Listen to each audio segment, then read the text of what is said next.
இடுப்புல வலி இருக்கு. அது உங்களுடைய பின் தொடைகள்ல பரவுது. இல்ல பாதம் வரைக்கும் அந்த நம்ப்னஸ் இருக்கு. ரேடியேட்டிங் பெயின் இருக்கு. அந்த பெயின் உங்கள கஷ்டப்படுத்துது அப்படின்னு நீங்க நினைக்கிறீங்களா? உங்களுக்காக தான் இந்த வீடியோ. பாதத்த தொங்க விடுற மாரியான உயரத்துல நீங்க உட்கார்ந்துக்குங்க. காலு, பெருவிரல் கீழ் நோக்கி இருக்கட்டும். மெதுவா வலி இருக்கிற கால மேல் நோக்கி தூக்குங்க. அதே நேரத்துல கழுத்தும் மேல் நோக்கி பார்க்கட்டும். முடிவுல பாதம் மேல் நோக்கி வரணும். இந்த பயிற்சி நரம்புல இருக்கக்கூடிய இறுக்கத்தையும், நரம்ப சுத்தி இருக்கக்கூடிய தசையின் இறுக்கத்தையும் குறைக்குது.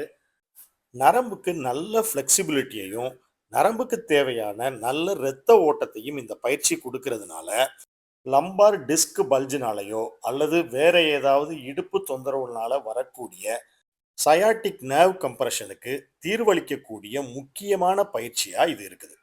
இந்த வீடியோல பேக் பெயினுக்கான ஒரு எக்ஸசைஸ் எப்படி பண்ணணும் அப்படின்னு டீச் பண்ணியிருக்கோம்.